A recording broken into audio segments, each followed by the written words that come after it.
सहना भवतु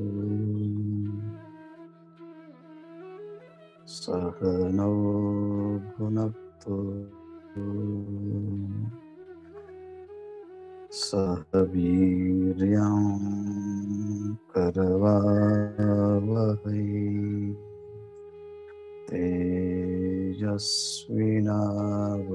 तेजस्विनावधीतमस्तु मा विद्विषावहै। ओम शांति शांति शांति। रामकृष्ण हरे। गुणानेता नतित्यत्रिन् देही देह समुद्भवान् जन्म मृत्यु जरा दुःखैर विमुक्तो मृतमश्नुते। गुणत्रय विभाग योग ज्ञानेश्वरी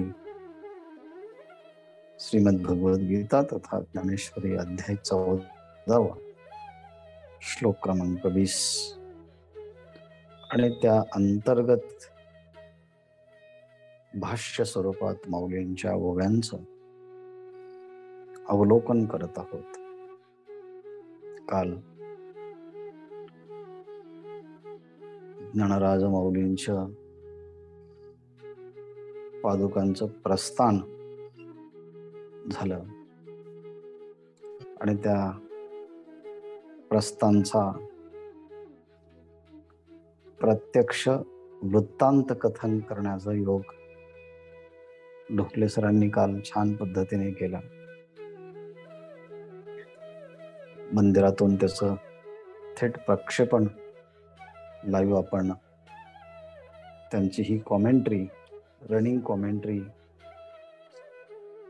ऑफ प्रस्थान ऑफ ज्ञानेश्वर महाराज हे आपण काल ऐकलं। सकाळी ज्ञानेश्वर महाराजांचं पंढरपूरच्या दिशेने पहिला मुक्काम जो पुण्यामध्ये होतोय तेथे आज जगद्गुरु तुकाराम महाराज आणि विश्वसंत ज्ञानेश्वर माऊली यांच्या पालख्यांचा पहिला मुक्काम ज्ञानोबारायांचा आणि दुसरा मुक्काम तुकोबारायांचा होतोय।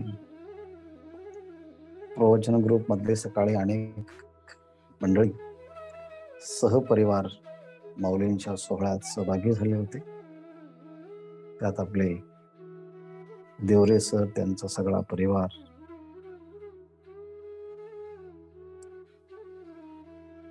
डॉक्टर अल्लाट सर त्यांचा सगळा परिवार आणि आपणही आपल्या पद्धतीने असाल, पण अतिशय अलौकिक आनंदाचे हे सगळे साक्षीदार होते। तत्वज्ञानामध्ये परिपूर्ण असणारे ज्ञानेश्वर महाराज भक्तीत सुद्धा तितकेच तद्रूप आणि भगवंताच्या स्वरूपाशी एकरूप झालेले होते। त्याचाच परिपाक म्हणून कोणतं निमंत्रण नाही, पत्रिका नाही, हजारांच्या संख्येने अबालबुद्ध या सोहळ्यामध्ये सहभागी होतात आणि आनंद घेतात. सर्वांना त्या निमित्ताच्या शुभेच्छा आणि आजच्या क्रमिक चिंतनाला आज प्रारंभ करत आहोत. देही देह समुद्भवान एतान त्रीन गुणान अतित्य. देहधारी असणारा हा जो जीव आहे, हा जीव ज्या देहामध्ये राहतो, तो देह ज्या 3 गुणांच्या द्वारे उत्पन्न झालेला आहे, त्या 3 गुणांचं उल्लंघन करून जन्म मृत्यू आणि दुःख यांच्यापासून पूर्ण विमुक्त होऊन अमृतम अश्नुते, अमृताम परमात्मा, मोक्ष सुखाचा ते अनुभव घेतात, अशा अर्थाचा हा श्लोक काल परवा आपण पाहिला होता. अमृतम अश्नुते, अमृत या स्वरूपाचा अर्थ आहे निर्गुण निराकार त्या तत्वाशी तो एकरूप होतो. आणि म्हणून ह्या 3 गुणांच्या पेक्षा भिन्न असं परमात्म तत्व आहे की जे जिथे त्रिगुणाचा संबंध नाही, असं निर्गुण अनेक असेल. आणि अशा निर्गुण स्वरूपाचं जो यथार्थ बिनचूक ज्ञान प्राप्त करून घेतो ते तो जाणे अचूक. आणि ज्ञान प्राप्त करून घेतल्यानंतर ब्रह्मविद ब्रह्मैव भवती ह्या न्यायाप्रमाणे तयाचे वरी जे ज्ञाने टीक केले, जे अचूक ब्रह्मज्ञान ब्रह्मस्वरूप जाणलं, त्या ब्रह्मस्वरूपाच्या ठिकाणीच अंतःकरणाची वृत्ती स्थिर होणं आणि त्या स्वरूपाच्या ठिकाणी एकरूप तदाकार होऊन राहणं, हे तर ज्ञानाचा अलंकार आहे. जे ज्ञाने टीक केले, ज्याप्रमाणे नदी समुद्राला प्राप्त झाल्यानंतर समुद्र आपलं अस्तित्व आणि समग्र स्वरूप त्या नदीला प्राप्त करून देतो, तसं भगवंत म्हणतात माझी समग्र सच्चिदानंद स्वरूप असणारी ही स्थिती मी माझ्या त्या भक्ताला माझी ही सत्ता प्रदान करतो. किंबहुना पंडसुता ऐसी तो माझी सत्ता, पावे जैसी सरिता सिंधुत्वका. ज्याप्रमाणे त्या आडव्या नळीला अडकलेला पोपट तिथून जरा सुटून दुसऱ्या मोकळ्या फांदीवरती बसतो आणि आपल्या मुक्ततेचा अनुभव घेतो, तैसा त्याप्रमाणे या देहरूपी अहंतेपासून सुटून मी ब्रह्म आहे अशा आत्मस्थितीमध्ये तो साधक राहतो. हे सांगण्यासाठी नळिकेवरुणी उठला जैसा शुकशाखे बैसला, तैसा मूळ अहंते विठीला तो मी म्हणून. देहावरही अहंता असते आणि आत्म्यावरही अहंता असते. देहाची अहंता काढून ज्याने आपल्या मूळ स्वरूपाच्या स्थितीला, आत्मस्थितीला मी असं म्हटलं आहे, त्याला मूळ अहंते विठीला तो मी म्हणून. आतापर्यंत देहाचं तादात्म्य धारण करून मी आणि माझं अशा अविद्यरूपी निद्रेमध्ये घोर अशा तंद्रीमध्ये तो घोरत होता. पण आता देहाची अहंता काढून टाकून ब्रह्मस्वरूपाच्या ठिकाणी असणारी जी मूळ अहंता, ते परब्रह्म मी आहे असा निश्चय केल्यामुळे तो आता आत्मस्वरूपाच्या ठिकाणी जागृत झाला. अज्ञानाचे अनिदा जो घोरत होता बदबदा, तो स्वस्वरूपी प्रबुद्धाचे राखी. आरसा फुटल्यानंतर त्यात प्रतिबिंबित होत नाही, बिंब प्रतिबिंबित होत नाही. त्याप्रमाणे भेद बुद्धीचा आरसा, ज्या बुद्धीमध्ये भेद आहे, अज्ञान आहे, असा भेदच अज्ञानच निघून गेल्यानंतर आता जीवत्वाचा प्रतिभास, मी जीव आहे या स्थितीला तो मुक्तो आणि मी ब्रह्म आहे अशा स्थितीच्या अनुभूतीला तो साधक प्राप्त होतो. म्हणून प्रतिमुख भासा मुकला तो. ह्याप्रमाणे ही आत्मस्वरूपाच्या एकाकारतेची जी स्थिती आहे, त्या एकाकारतेच्या स्थितीला आपल्यालाही एक अंतःचक्षुणी प्रवास करता यावा, किंबहुना आपला आयुष्याचा प्रवास ह्या दिशेने होताना आपल्या समोर कोणत्या प्रकारच्या युक्ती असाव्यात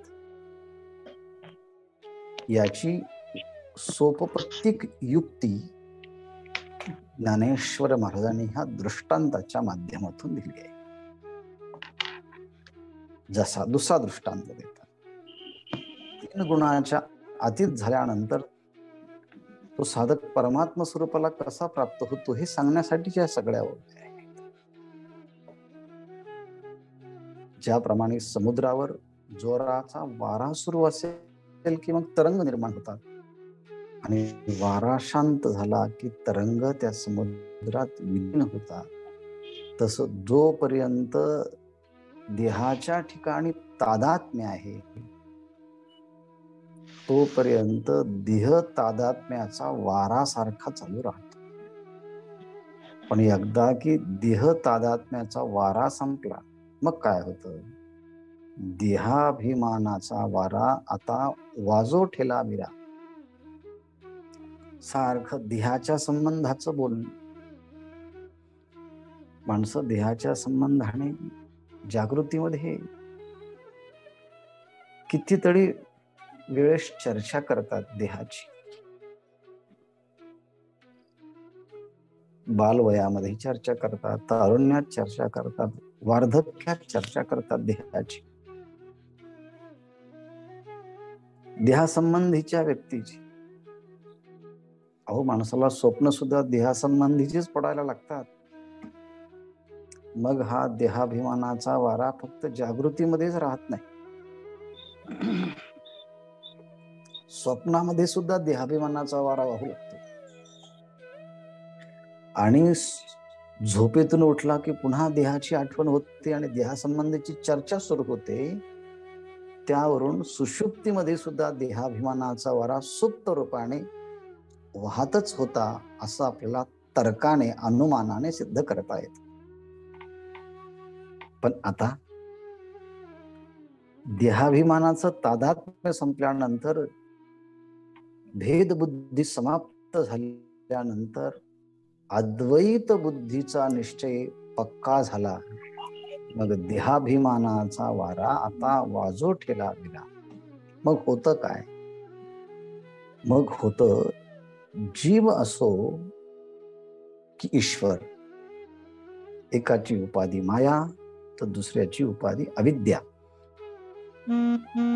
परंतु ह्या देह तादात्म्याचा, अज्ञानाचा वारा समाप्त झाला की जीव आणि ईश्वर ह्या दोन्ही उपाधींचा निराश केल्यानंतर या दोन्हींचंही अधिष्ठान जे परब्रह्म, त्याच्याशी ह्या जीव शिवाच्या लाटा अधिष्ठानाशी एकरूप होता. तै ऐक्य विची सागरा जीवेशा हे. आणि मग आता जीव आणि ईश्वराचा औपाधिक भेद संपल्यानंतर ते पूर्ण अधिष्ठी एकरूप होता. कशाप्रमाणे? म्हणून मद्भावेशी प्राप्ती पाविजे तेने सरशी, वर्षांत आकाशी घनजात चिनी. वर्षांती वर्षाच्या अंती म्हणजे पावसाळ्याच्या अंती आकाशामध्ये घनजात म्हणजे जेवढ्या प्रकारचे ढग आहेत ते सगळेची सगळे ढग आकाशामध्ये विलीन होतात आणि पुढे त्यातून वर्षाव होत नाही. तसं आता भगवत स्वरूपाशी ऐक्य पावल्यानंतर आता या देह उपाधीचे ढग सुद्धा परमात्म्याच्या स्वरूपाशी एकरूप होऊन जातात. म्हणून मद्भावेशी प्राप्ती पाविजे तेने सरसी वर्षांते आकाशे घनजात वेणी. आणि म्हणून अशा स्थितीमध्ये खरोखर तो आता भगवंताच्या स्वरूपाशी अधिष्ठानाशी तो समरूप झालेला असतो. याच पुढे आलेला आहे, तेवी मी होवनी निवृत्ता मग देहीच ये असता नागवे देह संभूता गुणांशी तो. इथून पुढे देहामध्ये असताना सुद्धा तो गुणातीत झाल्यामुळे गुणांचा प्रभाव त्याच्यावरती होत कसा नाही याचं वर्णन चालले आहे. बघा, तेवी मी नुरता होणी, त्याप्रमाणे पावसाळ्याच्या शेवटी असणारे ढग आकाशात एकरूप होतात तेवी त्याप्रमाणे मी नुरता होणी. मी नुरता शब्दाचा अर्थ आहे खरोखर, ज्यामध्ये कोणताही प्रतिबंध नाही असा माझ्या खऱ्या स्वरूपाशी एकरूप होऊन मी नुरता होणी. मी नुरता होणे म्हणजे मी जे अधिष्ठान परब्रह्म आहे त्याच्याशी नुरता म्हणजे खऱ्या अर्थाने मी हो, म्हणजे माझ्याशी हो, स्वरूप दृष्टीने मी परमात्माच आहे असा निश्चय होऊन, आणि एकदा की परमात्मा आहे असा निश्चय झाला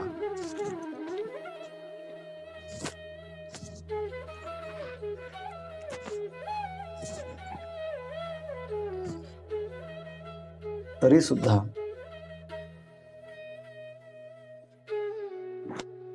मी परमात्मा असा निश्चय झाला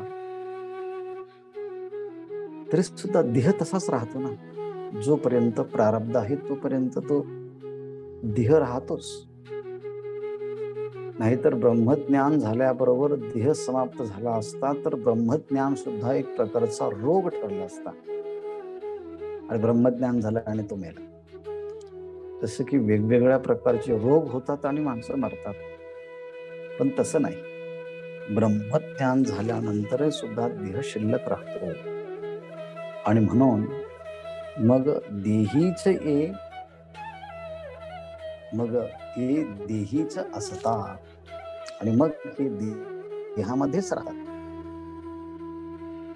माझ्या स्वरूपाशी अधिष्ठानाशी तत्वतः एकरूप झाल्यानंतर सुद्धा प्रारब्ध वशामध्ये देह राहतो ना, मग देहीच असता. पण देहामध्ये राहतात परंतु तो देह संभूता गुणांशी नागवे, परंतु तो महात्मा आहे. देह संभूता, देहाला उत्पन्न करणारे जे गुण आहेत त्या देह संभूता गुणांशी तो नागवे. तो नागवला जात नाही, तो फसला जात नाही, तो प्रभावित होत नाही, त्याच्यावरती ह्या गुणांचा प्रभाव होत नाही. कधी परमात्म्याशी एकरूप झाल्याचा निश्चयानंतरही प्रारब्ध शिल्लक राहत, पण मग मात्र भगवंताशी अधिष्ठानाशी एकरूप झाल्यानंतर या देहाला उत्पन्न करणाऱ्या गुणांचा आणि देहाचा काही प्रभाव याच्या निश्चयावरती प्रभावित करत नाही. तो आता देहाच्या संबंधाने हा थांबला जात नाही, अडकला जात नाही, तो संकोचला जात नाही. उलट गुणांच्या आणि देहाच्या मर्यादेच्या पलीकडे जातो आणि ह्या मर्यादेचं त्यावरती कोणत्याही प्रकारचा प्रभाव होत नाही. हा विचार ज्ञानेश्वर महाराज या दृष्टांताच्या माध्यमातून सांगतात. कसा जैसा भिंगाचे घरे दीप प्रकाशू नावरे कान विजेची सागरे वडवानळू. दोन दृष्टांत दिले. पहिला दृष्टांत घर आहे, पण कसं आहे म्हटले, भिंगाचे घरे, ज्या घराला सगळ्या बाजूने काचा लावलेल्या आहेत. असं चारही बाजूने काचा असलेले घर आहे आणि आतमध्ये दिवा लावला. मग आता तो दिवा काचेचे प्रतिबंध जरी असले तरी त्याने तो प्रतिबंधित होत नाही, तो अडकला जात नाही, तो अडवला जात नाही दिव्याचा प्रकाश. मग काय आहे, त्या काचेचे प्रतिबंध जरी असले तरी त्या प्रतिबंधाच्या काचेचा पडदा भेदन करून ते पलीकडे प्रकाश जात असतो. तो काचेच्या द्वारे आवरला जात नाही.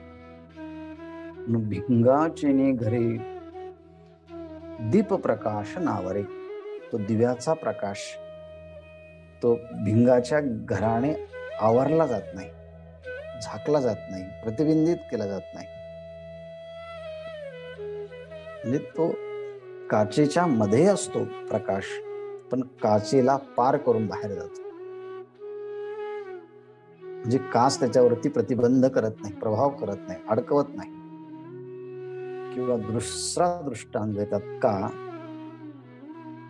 सागरे वडवानळू न भिजेची. सागरे म्हणजे सागरामध्ये, म्हणजे समुद्रामध्ये, वडवानळ, वडवानळ नावाचा अग्नी हा समुद्राच्या खाली असतो आणि तो समुद्रात जरी असला, म्हणजे समुद्रामध्ये पाण्यात जरी असला तरी तो समुद्राच्या पाण्याने तो भिजला जात नाही, तो सारखा प्रदीप्त असतो. म्हणजे वडवानळ नावाचा अग्नी पाण्यामध्ये राहूनही पाण्याच्या प्रभावानं तो प्रभावित न होता आपलं स्वरूप जे प्रदीप्त होण्याचं आहे ते जसंचे तसं राहत. तसा देहामध्ये असणारा साधक देहामध्ये राहतो, पण देहाच्या आणि गुणांचा ह्यावरती तो प्रभाव होत नाही, त्याचा गुणांचा प्रभाव होत नाही त्याच्या स्वरूपावरती, आत्मस्वरूपाच्या निश्चयावरती. हे दोन दृष्टांत दिले. म्हणजे ही दोन दृष्टांत गुणातीत झालेला पुरुष देहामध्ये असताना सुद्धा या गुणांचा आणि गुणाने निर्माण झालेल्या देहाचा कोणताही प्रभाव त्यावरती होत नाही. उलट या प्रतिबंधाला दूर करून तो स्वस्वरूपाच्या ठिकाणी स्थिर झालेला असतो, हे सांगण्यासाठी दोन दृष्टांत दिले. आणि मग सिद्धांत सांगतात, तैसा आला गेला गुणांचा, बोधन मैळे तयाचा, तो देही जैसा योमीचा हा चंद्र. कितीही मनुष्य जरी सामान्य बुद्धीचा असला, पण ज्ञानेश्वर महाराज त्याला वेगवेगळे दृष्टांत देऊन आत्मज्ञानी पुरुष गुणातीत कसा होतो याचा विचार इतक्या दृष्टांताने, इतक्या सहजतेने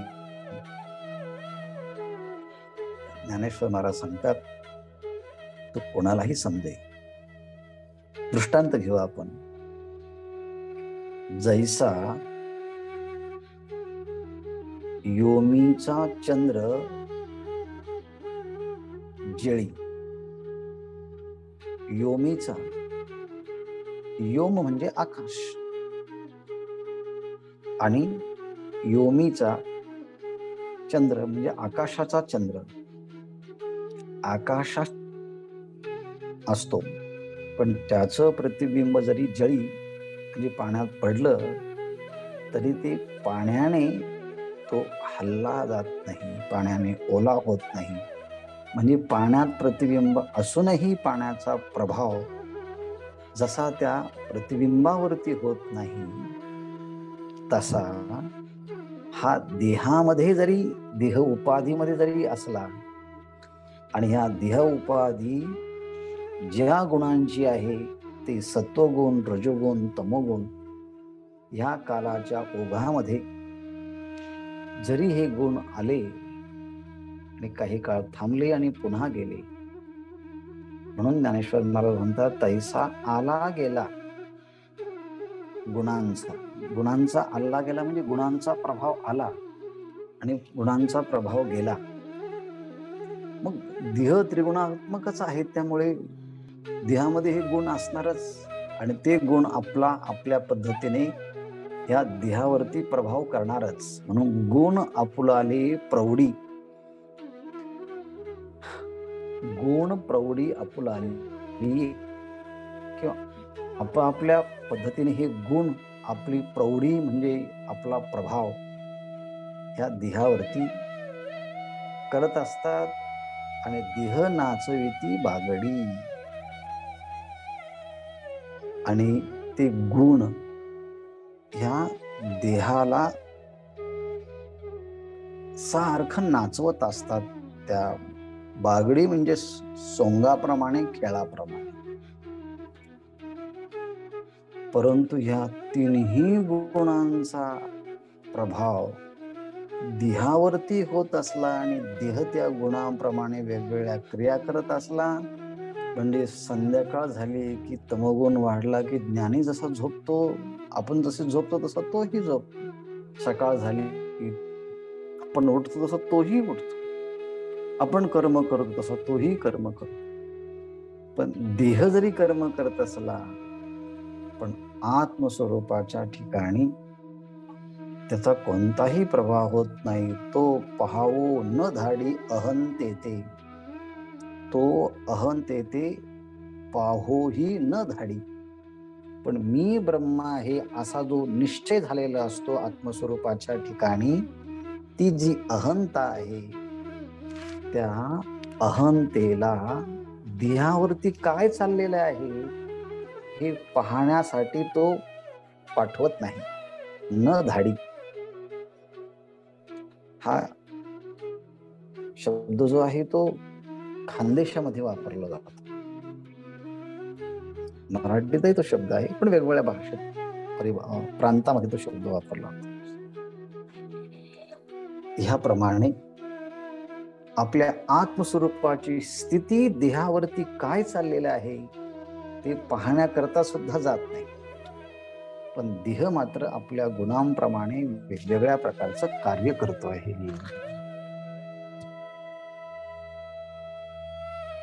अशा अनुभूतीपर्यंत तो येतो.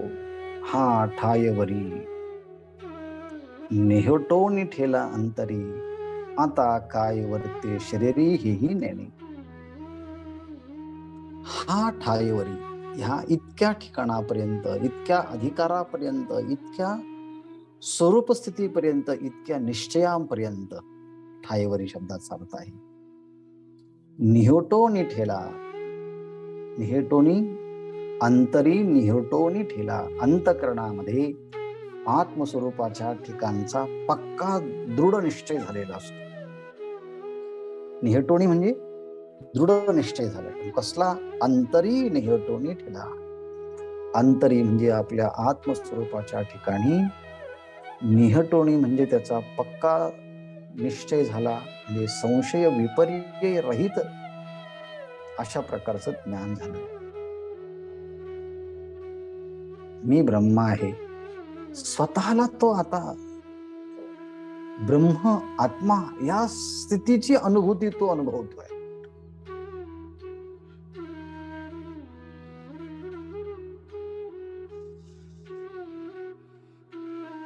अंतरी निहुटोनी ठेला.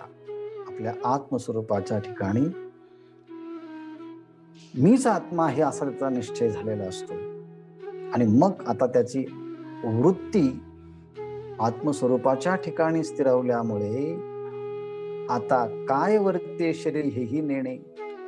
मग शरीरामध्ये आता काय वर्तन चाललेलं आहे, शरीर सकाळी काय करतं, दुपारी काय करतं, संध्याकाळी काय करतं, कोणत्या गुणामध्ये आहे, त्याच्याशी त्याला काही घेणं देणं नसतं.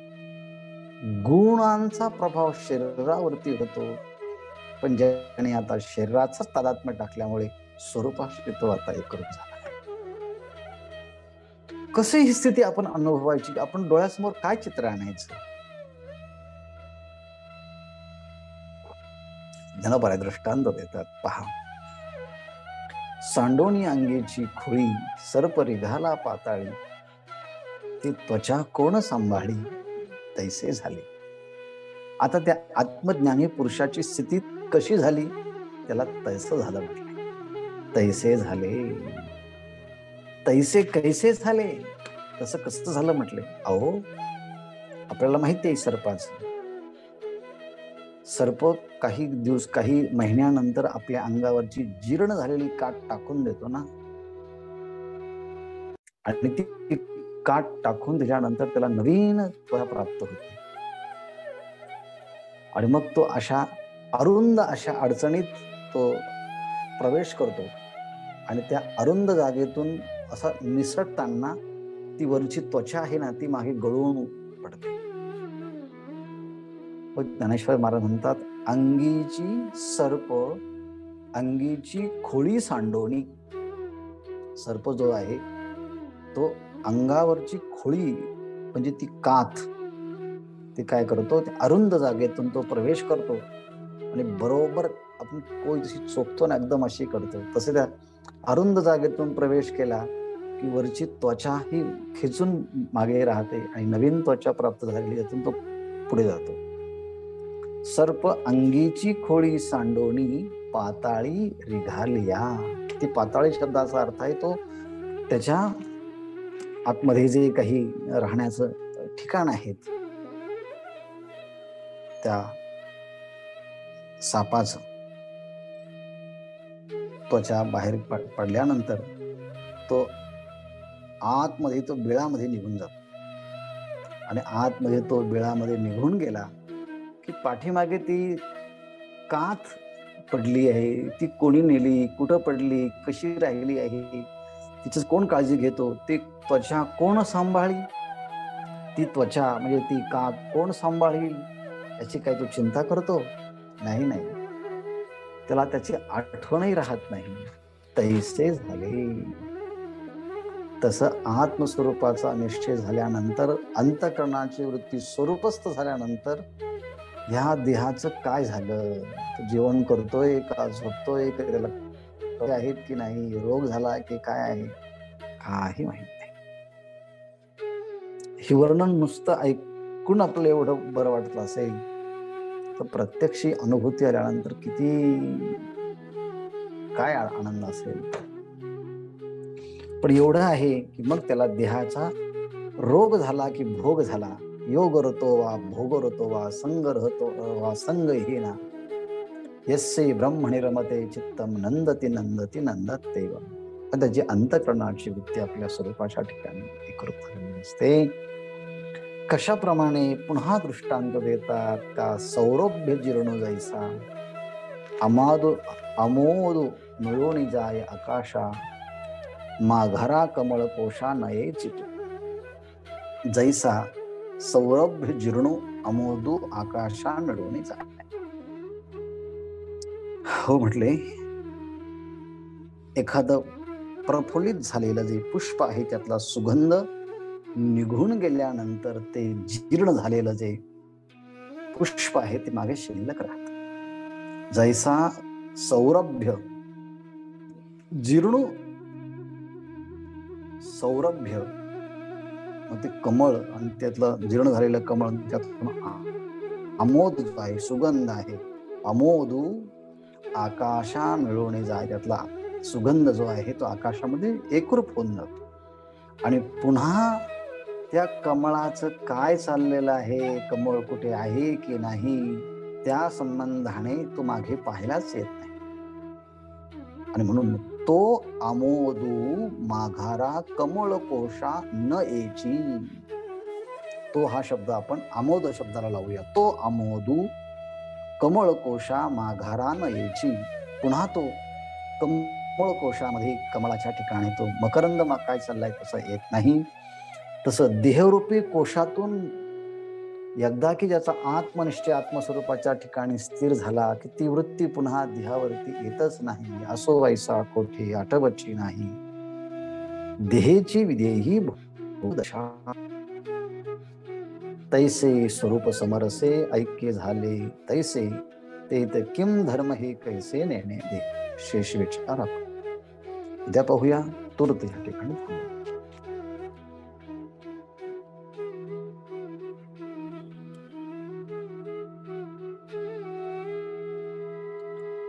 कोण आहे?